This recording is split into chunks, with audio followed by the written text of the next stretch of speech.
I still remember the Kingdom of Eldoria, a land of silver rivers and golden hills.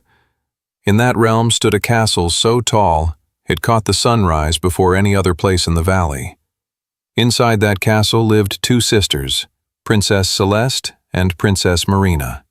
Celeste, the elder, was every minstrel's muse. She was bold, radiant, and seemed to carry the favor of the heavens themselves. The court sang of her triumphs, how she commanded her horse across the polo field, her mallet striking the ball with perfect grace, how the crowd roared as she lifted her helmet and smiled.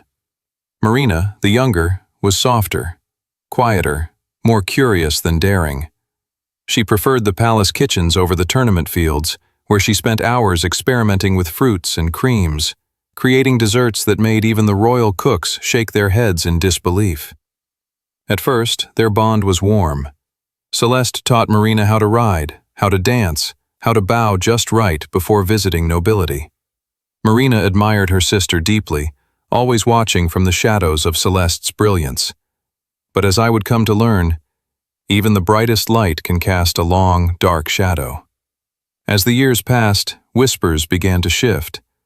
One evening, during a grand banquet, Marina presented a dessert she'd invented, a delicate, layered confection of honeyed almonds and whipped cream scented with rosewater. The guests gasped. Even the king himself, their father, declared it a dish worthy of a crown. Celeste smiled politely, but her heart tightened. It was the first time applause had gone to her sister instead of her. Then came the next blow, a polo match held before the entire court. Marina had never been much of a player, yet that day she rode like the wind. Her mallet struck clean and sharp, scoring the winning goal. The crowd erupted, chanting, "Marina! Marina!" And in that thunderous roar, Celeste felt something she had never felt before: small. From that day on, her eyes no longer sought her own victories. They followed her sister's. Every compliment Marina received was like a needle pressing into her pride. One autumn evening, the king summoned his daughters to the war room. "Bandits plague our forests," he said gravely. "They've stolen from our merchants and farmers alike. I must find a way to drive them out." Celeste leaned forward confidently. "Father, let us set a trap. Leave gold wagons in the forest and surround them with guards. When the thieves strike, we'll capture them all." The king stroked his beard. "And you, Marina?" Marina hesitated for a moment, then spoke softly. "If we do that, Father, the bandits will grow cautious and flee before we catch them. Let's instead release hunter dogs along the forest edges, paired with patrols that move each night. We'll tighten the circle until they have nowhere left to run." The king's eyes brightened. "A clever thought. We'll do as Marina suggests."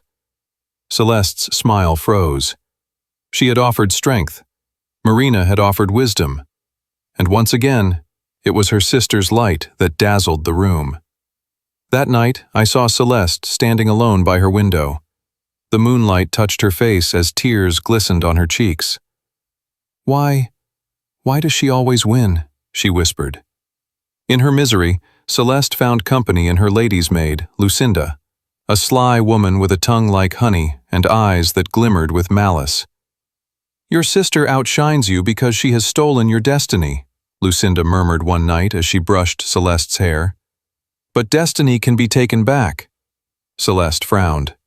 "What do you mean?" "There is a witch beyond the river," Lucinda said. "She brews potions that can bend fate itself. For a price, of course." Celeste's pulse quickened. She tried to laugh, but curiosity had already taken root. "And what could such a witch offer me?" "Something simple," Lucinda whispered. "A potion that makes your dear sister foolish. Just for a little while. Long enough for the king to see who truly deserves the crown." Celeste turned toward the window again. The moon hung like a silver coin in the dark. "Just for a little while," she repeated. A week later, cloaked and trembling, Celeste rode through the forest at night until she reached a crooked hut of moss and bone.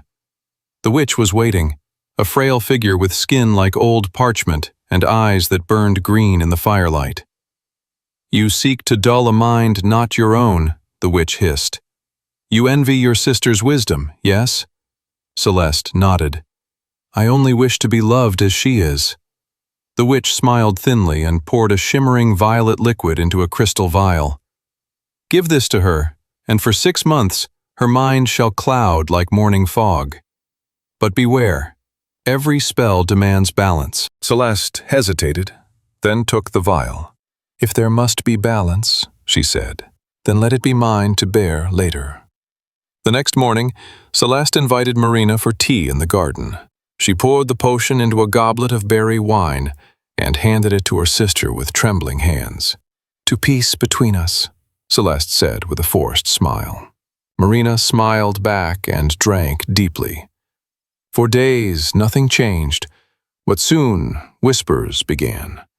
During a council meeting, when the king discussed a peace treaty, Marina interrupted cheerfully, suggesting they host a dance instead. Because laughter solves all wars. The court gasped. Marina's once sharp eyes now seemed clouded with childish amusement. She spoke nonsense at dinners and laughed at serious matters. Ministers began to shake their heads. Celeste's plan had worked. The king turned more often to her now, asking for her opinion, praising her insight. She was, once again, the shining daughter of Eldoria. But the victory tasted of ashes. Each time Marina smiled her vacant, innocent smile, Celeste's chest ached. One evening, Celeste found her father on the balcony, watching the stars. "Father," she said softly, "have I disappointed you? In the past?" The king turned, eyes gentle. "Disappointed? Never. My pride in you has never faltered. You've always led with strength and taught your sister by example." He rested a hand on her shoulder. "A true leader doesn't need every answer, Celeste. She only needs to trust the right hearts around her." His words struck deep, like sunlight through a storm. That night, Celeste wept until dawn. Driven by guilt, Celeste returned to the witch's hut. "You were right," she said breathlessly. "The balance is broken. I need to undo what I've done." The witch cackled softly. "The potion cannot be undone, but it can be transferred. You must drink this." She handed Celeste a new vial of golden light. "And the foolishness will pass from her to you." Celeste's hands trembled as she held the vial. "If that's the price, I'll pay it." Just as Celeste raised the potion to her lips, a voice called out from the shadows. "Don't," Marina said. Celeste froze. Her sister stepped into the firelight, her eyes clear and intelligent, not clouded, not foolish. You're not," Celeste stammered. Marina smiled gently. "I never drank your potion, sister." Celeste's breath caught.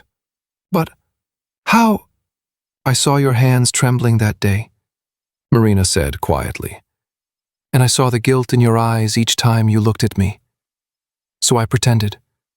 I played the fool. I wanted you to see that your heart was kinder than your envy." Tears streamed down Celeste's face. "You knew? All along?" "I knew," Marina whispered. "And I knew you'd come back, because deep down, you've always been the one I looked up to." Celeste fell to her knees, the vial slipping from her grasp. "Forgive me," she sobbed. Marina knelt beside her and took her hand. "You're already forgiven." They returned to the castle together that night. Celeste confessed everything to the king, who, though saddened, saw the strength it took to admit such a deed. In time, the sisters ruled side by side. Celeste with her courage, Marina with her wisdom. They were different, but together they were whole. And whenever jealousy stirred in Celeste's heart again, she remembered her sister's words, that love, not envy, was the truest form of victory. So, dear listener, remember this. Jealousy does not make us stronger. It blinds us to the light we already possess. Like Celeste, we must all learn that the crown we seek does not sit upon another's head. It rests quietly within our own hearts.